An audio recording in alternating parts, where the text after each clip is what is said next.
Greetings and welcome back to Roll the Hard 20 podcast. And with me, I have one of the hard slingers, Kush.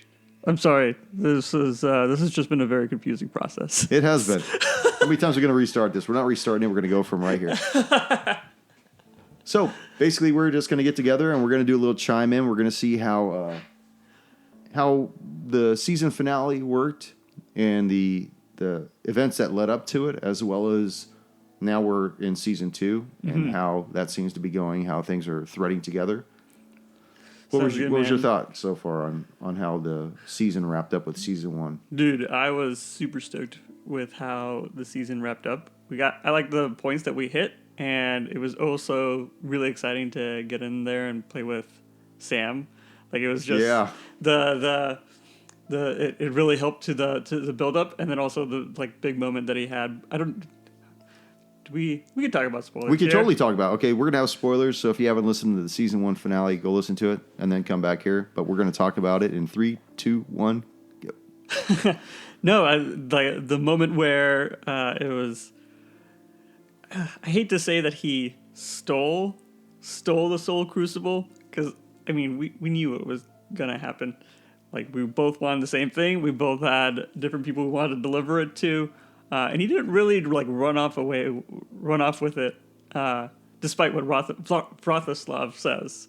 Yeah, he was way more engaged in wanting to kill him. I mean, as soon as he saw him by the door, he's like, I pulled the knife out and he's about ready to throw it. And he's running away. When Sam and I, when we talked about the build of his character, which if you listen to the interview that I had with Sam, which I'll be posting shortly, we had talked about the building of his character, and it's from our 4th edition campaign, and we just decided to make him an older Dragonborn, so it kind of was more concise with moving from 4th edition into 5th edition. So that's why he was a couple levels higher, but he knew what he was supposed to do. But I encouraged him to do whatever he wanted to, but at some point the heroes had to get the Soul Crucible. And when we built this character, I gave him a couple of potions of healing. But I gave him one of invisibility that he could totally use at his discretion whenever he wanted to. So, oh man, that was a tough one to deal with. I don't know if we had any tools to deal with the potion of invisibility. So we were fortunate in that his character wasn't such that he would just run off. That was in his core. Well, it left diplomacy to be a major deciding factor in that also.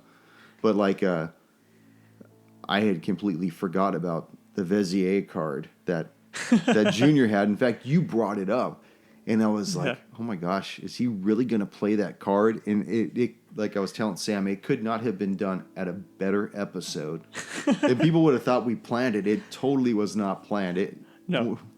There's nothing planned about that. That was totally awesome. Had my poker face going, okay, so you want to use the card, huh? All right, go ahead and do it. And I mean, if it wasn't player knowledge, I would have told him not to use the card. That was awesome. I just loved it. But you guys had managed to get together as a group back in Scandea, and you guys had worked your way, recruiting Edinger, making your way to the Fire Anvil, and then to the Island of the Damned. Having your little adventures there, which was kind of cool because one of the players had even said that they thought that the campaign was nothing but the island. Oh, remember that? Yeah. Mike had mentioned that he didn't think that the campaign would ever extend beyond that, and I was like, no, this is just the beginning of it, Well, so I was on the boat that you're talking about now, which is it's going to be this little thing, and then we were there for 20 episodes, and I'm like, Wait. Is this the whole thing, or is this part of the thing? I can't be sure anymore. I've been here for so long. It's like when you're walking through a tunnel, and then there's the light at the end of the tunnel, but the light doesn't get any closer. Well, we record 1 hour a week. Yeah. That's all we do. So that's what people see, and they see it once a week, or don't see it, but they listen to it once a week. But it was you guys were only on the island for 3 days, maybe 4 days at the most. Oh, yeah. So if you think about it, that's not the full campaign. And then I think a part of that is the transition of a player, right? We came from a 2 hour game We moved to a 1 hour game, right?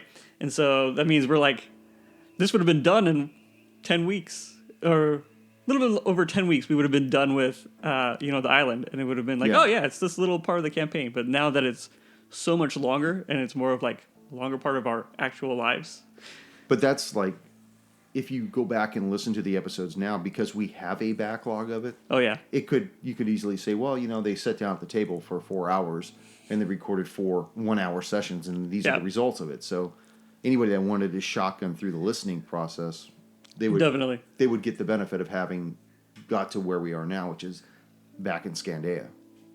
Oh yeah. So 100%. So you guys are now off the island, which you used a completely different method to leave the island than you did to get there, and all the other things and the NPCs that you kicked in the doors to and whatnot. And I mean, that worked out for the best, so I have no complaints about kicking in the man's door. That was another funny little moment where you 3 guys just lined up there and just took the fireball full bore. I love that. That was funny. I mean, look, it was an old man. The assumption was he wasn't able to produce a fireball and half kill us all.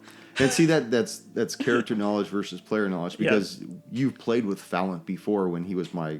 Yeah, as soon as I heard his voice, I knew it was Fallon, but I was like... And he had the fireball back then. That's what he ended with, but it was... Yeah, I couldn't use that information. That's funny. But now that we've come out of season 1 and we've entered season 2, what are your thoughts on where this is going? Oh, man. Dude, everything I want to talk about is spoilers. So... We're a couple episodes past it, so if they haven't listened... I mean, we've already made the caveat that we're doing full-on spoilers in this episode. Well, as of right now, I don't think the one that I'm about to mention is released, but like the very last thing that occurred there was a pretty exciting moment, I think, for the way the campaign is heading. You're talking about with our little one, right? Yeah. With the little one. The events occurring with the little one. And that's a testament to good role playing too, because every one of you have done something that, even though I have an outline and a structure, you'd be surprised. Like, I had things from like episode 27 that completely derailed, and I had to somehow bring them back in on a different branch, And if you guys made it, you made it. If you didn't, then that's fine. But somehow they'll come to fruition at a later point. But I mean, I was like, I don't want to just have them come into Scandea and go directly to the domicile of the Seekers Foundation. Yeah. Let's see what they'll do if they see a couple of the militia getting their asses handed to them. And, it's like you guys wanted to help out. Well, that's great. But then when Ruby jumped down and Batu's like, run, Ruby, I meant like hide, not like run away from the group. And she started like asking him questions, and we started having a rapport there. And next thing you know, they're back in Edinger's old hut, and you see the true form of Batu, and that was like supposed to be way down the line. Oh yeah? Yeah, okay. So it's like, once we got to that point, I had to create what you guys were aiming for. And then I want to tie in some of Vratislav's backstory to Batu as well, because he's an Oni, and my own idea of what an Oni is in this campaign, and that he's a subservient of a major deity. And they go around and they do their demonic things for the deity, and that's how. Yeah, as demons do. Yes, I really enjoy that whole hierarchy of like a deity and what comes beneath it, and how they're trying to get other susceptible people to move in that direction. And what we saw at the end of the last episode, I didn't expect that, at all. It's like, oh. Yeah, that was surprising for me. Like I figured that direction was not going to happen whatsoever, even though it's on the table. And just so everybody knows, that'll be on the end of episode 32. So what we're talking about happens at the end of episode 32. How many episodes do you think we have to wait until we can just like talk about it in the open? Well, we can talk about it in the open if we say we're going to talk about it right now. So if you want to listen to this portion of it, fine. But be warned that we're going to talk about the ending of episode 32. Go ahead. All right, dude, because you can't talk about we can't talk about like where we're excited to see things go and not talk about spoilers. But anyway, Ruby decided to what's the best word for it? I guess She summoned Batu. yeah, and struck another deal, which warlocks are notoriously good at. Yes. I mean, she was him-hawing a lot through the whole campaign, like uncertain, and I kept trying to bring her up and bring her out of that shell of that. And but yeah, she struck a deal with Batu, and she agreed to have the mountain orc chief's soul placed inside of her, and that's a pretty big decision that I almost forgot about before. Like there was that split second when I realized, oh, this is. Ruby's going to be very, very different now that this has happened. We might even see a little bit of her previous character, Artemis, come out to play, which is kind of cool because I really liked that character. She was a wicked wicked rogue. wicked, yeah. I mean, it depends from which. Like my perspective was very different during the campaign. You were a lawful good paladin. I was like a proper paladin at that point in time. So yeah, maybe now I'll like Artemis. Yeah, I mean, but I am curious to see where she goes because she failed her con save right at the end. And passed out. Now, had she passed her con save, I think everybody would have noticed it, and then we still would have ended on that cliffhanger right there. Mm-hmm. But she was in a different room, so I don't think we would have noticed. No, she was in the hallway. Yeah, at the top of the stairs, and you guys were. I actually have the picture, and I'll post that right before I send it out. But you guys were in the room with Claybold and Banin. Closest guy was Rafu, who was in the hallway but around the corner. Right. So yeah, most of us have. I think even Rafu probably doesn't have any idea what just happened. Not yet, and that'll be really neat to see what happens when when she wakes up, and suddenly there's a completely different person behind her eyes. It's like, wow, that's a huge difference. Oh, and I'm totally interested to see how you said it was an orc warrior, right? A chief. Orc chieftain. Mountain orc chieftain. Mountain orc chieftain. Yeah, I'm pretty sure he's used to a much higher vantage point.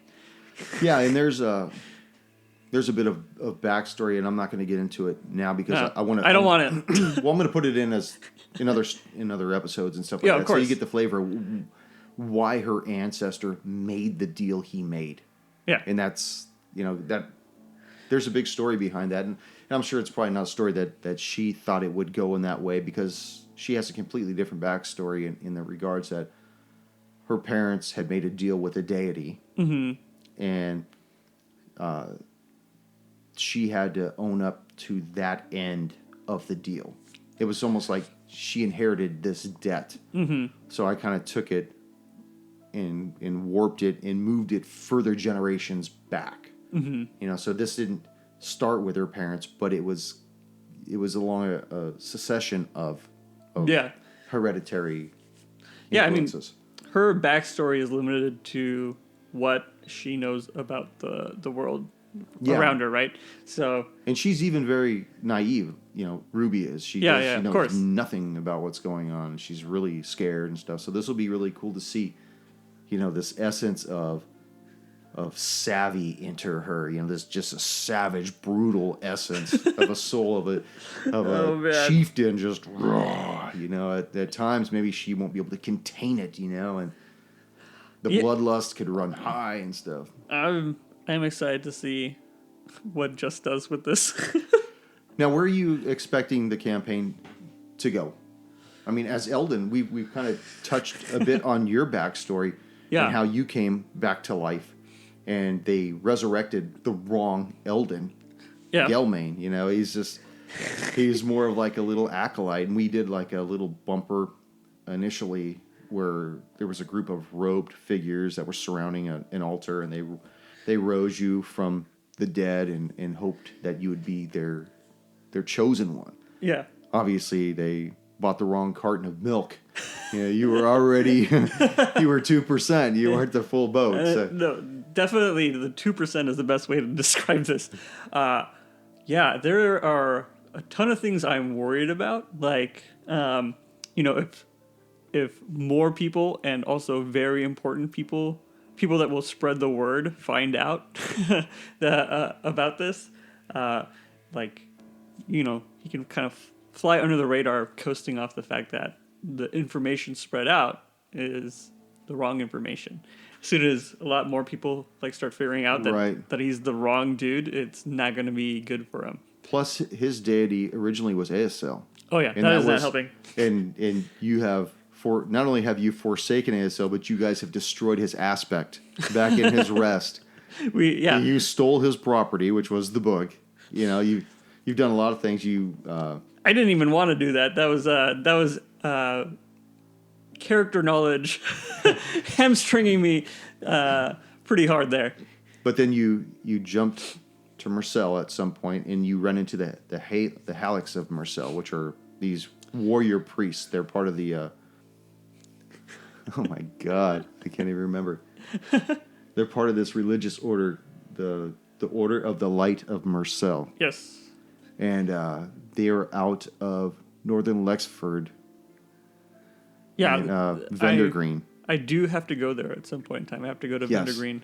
And that's, Vendergreen is in the future for you guys. I've dropped a lot of these little things, but the payoff comes in like episodes down the line, which is really great. Sometimes I have to contain myself because I get impatient and I want to just drop all this stuff. Yeah, let's get you there. Let's get you there. Let's do this. Let's do that. It's like, it's a slow burn, but it's got to sustain itself. Otherwise, dude, that is, I think, one of the number one things you have to learn as a DM, to like really be patient about like not throwing everything immediately. Yeah, you have to pace it out, and I really did a lot more with this one as far as the pacing is concerned, and I gave all of you guys considerable free agency to do whatever you wanted to do. I'll present a couple different conundrums or different venues for you guys to go down, and you guys choose.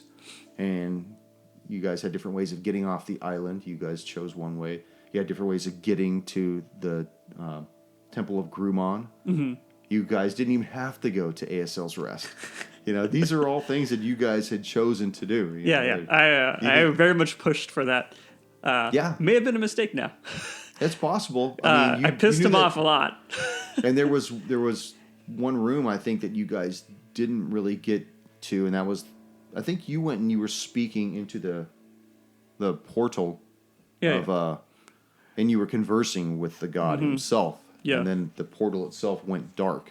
I saw the portal and I decided to talk into it, and that was a weird conversation. It was actually a conversation I liked having, just because it's kind of this like really awkward relationship now with ASL, since I did something unknowingly that was very much against his will, and then based on how much Eldon knows about ASL, ASL's not the kindest god. He's probably pretty. No, he's straight up chaotic evil. Yeah. So if you cross him once, you're in big trouble. You're in deep shit. And those shadow mages that you dealt with that rose you, I mean, it's very certain that you will encounter them again in some future point. Yeah. And we're working our way towards a couple different venues that you guys can go down again. And this will actually present itself in probably episode 33 or 34. Oh, really? So yeah, it's I've got like all kinds of badass stuff that I really want to make this stuff work out. But I like putting out big decisions for people to decide what to do, and just sitting back and just seeing how you guys interact with one another about which decision is best, because it's not always like, want to go here? Yeah. Oh, okay. Everybody. Yeah, let's go that way. No, sometimes it's like, I've hit on something in this choice where you may want to do it, and somebody wants to do the other thing. Yep. More important than they want to do that because it's all selfish, or it benefits your character, and it's cool to see who gives, who wants to give, or who wants to just full on take. Yeah, no, that stuff is always really fun as a player, right? Because it's like, okay, how do I convince? You have to like think, a few steps removed. Like, okay, how do I convince Jess and also Jess's character Right. that we should go here because this is where I want to go? Or how do I convince, two out of three? And she's a very good role player too, because Yeah. I mean, people may not, they may only see her as being this timid Ruby, but that's because that's the one that we're recording with right now. Yeah. I mean, we've seen her do some vicious stuff like cut off people's hands and steal this and that and murder, backstab, and everything. And so she's just a very good role player. So it would be nice to see how. Yeah, it's going to be, it's good that listeners are going to get to see both sides Yeah. of Jess. two very different sides. Maybe eventually we'll see the middle ground. Yeah, and I like to see how Eric. I wanted to see his character kind of shake up a little bit, and he always brings a real solid role play as well, but it's more subdued. You almost don't see it right out of the gate. Like when he first saw Batu in his real form, and he was shaken, and he wanted to pull his sword, but he's like, but I'm too scared to. I mean, it's just a small the little things. phrase, but it means so much. It's like, man, you remember this beast, this creature from your youth, who annihilated your entire ranger regiment, that had your group that you had gone out there with, and he remembers that, or he remembers what it's like to be on the fire anvil and to have piloted it, so he felt he was the best to do the airship, and stuff like that. And it's really cool because he brings all that stuff to the forefront. And even Junior, he's getting really fun. He still screws up at times. And He's our resident wild card man. Yeah, he totally is. I mean, sometimes he just rolling the wrong dice and just doing all kinds of, and he'll throw these one-line zingers out there. It's like it's just really funny. Yeah, those are great. Unfortunately for episodes 31 and 32, which were recorded consecutively, both he and I were extremely sick. I had bronchitis. Jess wasn't feeling well. It was raining really bad outside. You were freezing, and you showed up a little late. In fact, I think I edited out the part where you wanted another jacket or something. It was like, I wanted Junior's jacket. He had the warmest looking jacket I've seen in a long time, and I wanted it really bad. Yeah, so I mean, I'll have to really pump up some music on that to really. Well, you'd have to pump up the music. Question for you, I guess. Is the rain like really coming through? Because I know at one point in time it was incredibly loud. Yeah, and I edited that portion out. Oh, really? But I email. But it's really subdued, almost like a really light white noise. Okay. But what I do is I put that music at the bottom of the audio track, so it's really light. So if you're listening with headphones, you can pick it up if you're in a quiet room, and that's what kind of sets the tone. If you're in a busy place, you probably won't hear the music as clearly, but it's good to put the music in there now because it removes all those, like the rain outside or the fountain outside or a passing car or something, or really doesn't omit the parts where my son drops something upstairs and just boom, sounds like a cannonball dropping on the deck, but we usually find a good reason for it to. Dude, I like that we've turned them into atmosphere. Yeah, we have. I think at one point we said somebody drops his sword and this boom thing lands down. I mean, while I have you, and just so this is recorded for, evidence purposes, did you end up killing the bird? Because I have not heard the bird in a long time. No, the bird's still down there. I'm surprised because she can hear everything. I mean, and it's really loud. Yeah. I was looking for a home, and turns out this is the home, so the bird's going nowhere. But yeah, I think at one point when we first got on board the Fire Anvil, we started hearing her. Yeah, it was the parrots. Yeah, we just, it's a pirate parrot, why not? But one of the things that we want to see for the direction of the show as well, and I'm glad I remember this right before we're going to curtail it and end it, but is we want to start looking at putting on a second show as well. Oh, yeah. Either you'll DM it or I will. Mm-hmm. But we'll do it the same venue as we do here in 1 hour snippets or whatever. But we'll probably record for a length of time and then break them up and then release them. And hopefully what we can do is produce a Patreon page and really benefit the people that like this show. Oh, yeah. I would like to see that, and I would like to see us get better equipment and have everything kind of go back into the show and really see it take off from there. I mean, I would love to hear from a lot of our listeners. I know that people like the show. I know that people give the thumbs up and they make comments on Facebook and stuff. But I really want people to write in. You know, I want to see some. Yeah, that'd be awesome. Some questions, and we'll be more than happy to put a shout out onto the show. I would even go so far as to say, hey, you know what, man, you write into the show, and I'll make an NPC of your character on the show. Oh, hell yes. You know, and actually, that's always fun. And actually use that person. You hearing me, Isaac? I'm talking to you, man. Write me some questions. Oh, man. I will make you into an NPC. And go ahead and give me your alignment. You want to be good? You want to be chaotic evil? And let me know what kind of death scene you want. I'm gonna have to try and I'm gonna try and have to curtail everyone's desire to murder anyone named Isaac from now on. And what's funny is, like, Sam and I, we've gamed for decades, and he's always said your NPCs just never last. You know, and they don't. You know, they're great. They come out, they're like a firework. They just they blow up, and they're all over the place, and they're happy, and then they just die. Well, maybe your NPC shouldn't cross our path. It's not just you. I mean, it could be anybody. I mean, oh, poor Valent, he took your airship and left. Be well, Eldon. Question: can we tease what the setting would be for the second, the second game? Because I thought it was like super exciting. Yeah, you want to do that? No.